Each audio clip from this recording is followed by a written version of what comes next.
chavales, quedan exactamente, si no me equivoco, 50 minutos para el examen. Estamos entrenando fuerte porque como está nuestro físico, está nuestra mente, por eso es súper importante. Al igual que entrenar nuestra mente y estudiar y trabajar, también tenemos que entrenar nuestro físico, así que vamos a darle y después con toda al examen. Let's go.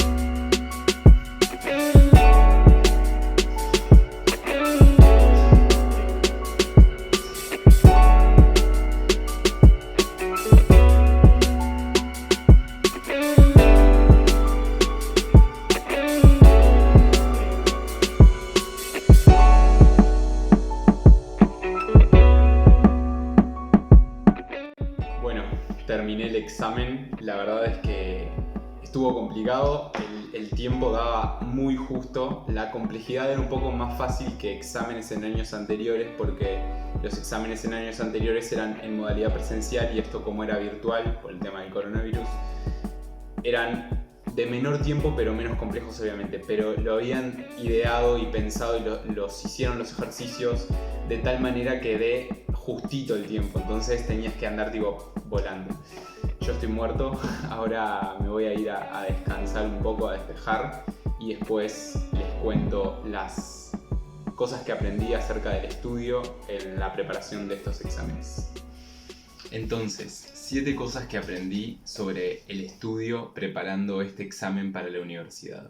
Número 1. La consistencia es mucho mejor y mucho más efectiva que un push largo un día particular. Es muy típico, y más en la uruguaya, es la típica uruguaya de dejar todo para el final, que en el mundo en general se llama procrastinar, la procrastinación. Y resulta que el día antes del examen, de la prueba o lo que tengamos que hacer, nos sentamos y estamos 10 horas estudiando e intentando incorporar toda esa información un día antes de la prueba. Y no, al contrario, hay que ser mucho más conscientes, planificar mucho más y pensarlo mucho más. Y es mucho mejor en vez de dedicar 10 horas el día anterior, durante 10 días dedicarle 1 hora. Número 2. No aprender definiciones de memoria, sino obviamente aprender la definición pero asociarla con cosas que ya sabemos. De esta manera lo que logramos es empezar a generar conexiones y asociaciones entre nuestros conocimientos en el cerebro y es mucho más fácil el entender o el incorporar algo nuevo. Por ejemplo, si queremos aprender para qué sirve la memoria RAM, obviamente podemos aprender la definición y el concepto aislado de la memoria RAM, pero también es mucho más fácil de incorporar, de aprender y de recordar y de poder liberar hacia afuera el asociarlo con cosas alrededor que ya sabemos. Por ejemplo, si ya sabemos la estructura general de una computadora y sabemos que hay una memoria RAM ahí metida, que es donde se guardan los datos en tiempo real, como quien dice, y es mucho más rápido que el disco duro, ok, decimos, metemos la definición nueva que queremos incorporar ahí en el medio, lo conectamos con todas las cosas y va a ser mucho más fácil el recordar e incorporar este nuevo conocimiento que simplemente decir la memoria RAM es un conjunto de lugares, de espacios de memoria para guardar información. Si lo conectamos va a ser mucho más sencillo. Número 3, y esto es súper importante creo yo, es mucho más importante que podamos sacar la información que tenemos incorporada y que el conocimiento que tenemos adentro, que simplemente podamos incorporarlo hacia adentro, o sea, leerlo. Y acá es donde entra una parte importante sobre desaprender, o sea, eliminar viejas usanzas de estudio que la vieja confiable del estudio es subrayar, ¿no? Subrayar, y eso es lo que usamos para estudiar. Es bueno subrayar, obviamente, porque estamos incorporando el conocimiento a nosotros, pero si nosotros no podemos sacar el conocimiento hacia afuera, no va a servir de nada ese conocimiento hacia adentro. Muchas veces pasa que cuando volvemos a leer algo después de mucho tiempo, decimos, ah, mira, esto me suena o esto me acuerdo, pero no lo podemos sacar hacia afuera. Eso es porque no se generó la conexión o el conocimiento en nuestro cerebro para poder liberar esa información hacia afuera. Entonces, obviamente, en algún momento vamos a tener que incorporar esa información, o sea, lo primero que tenemos que hacer es leer, subrayar, resumir, pero después hay que dedicar muchísimo más tiempo a el sacar la información para afuera. Entonces, técnicas como después de leer, intentar escribir el tema sin leer la información, obviamente, hacer mapas conceptuales, hacer diagramas, hacer esquemas, hacer pruebas de años anteriores o pruebas anteriores que hayan ocurrido, que este es un método súper efectivo. Eso nos sirve un montón para empezar a entrenar a nuestro cerebro y a empezar a generar esas conexiones de información y poder sacar la información hacia afuera, que al final del día es lo que importa, porque si tenemos toda información retenida dentro de nuestro cerebro, pero no la podemos sacar hacia afuera, ¿de qué sirve esa información? Número 4.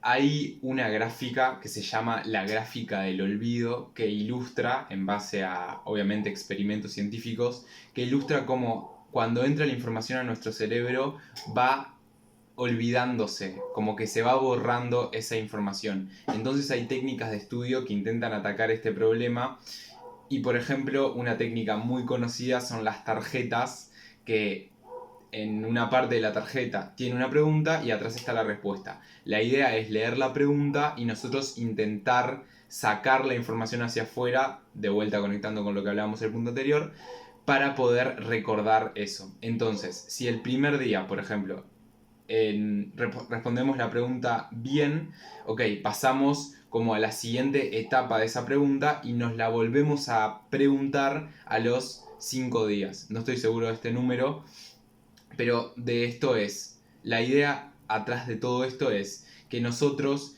intentemos no olvidar esa información, pero esta gráfica del olvido, a medida que van pasando los días y volvemos a recordar esa información, el periodo entre que nos tenemos que hacer la una vez la pregunta y nos tenemos que volver a hacer esa misma pregunta va siendo más largo. 5. Y acá entra un poco ya cosas subjetivas, que es el ser consciente de nuestra energía y de nuestra concentración. Por un lado, acerca de la concentración, hay una charla que está muy buena que se las recomiendo, que se llama Study Less, Study Smart o algo así, no estoy seguro. Pero lo que habla es que no es tanto lo que tenemos que estudiar de tiempo, sino que tenemos que estudiar de manera inteligente. Y uno de los conceptos principales que habla y de las experiencias principales que habla, que me pareció súper interesante, es acerca del ser conscientes de cuando nosotros nos desconcentramos. Es decir, empezamos a estudiar, prendemos la lámpara y él pone mucho énfasis en usar un objeto para indicarle a nuestro cerebro que comienza la sesión de estudio. Entonces nos sentamos a estudiar, prendemos la lámpara, empezamos a estudiar, pasan 15 minutos y vemos que nuestro cerebro se va y se desconcentra. Entonces, ¿qué hacemos? Apagamos la lámpara y nos vamos a dar una vuelta a despejarnos.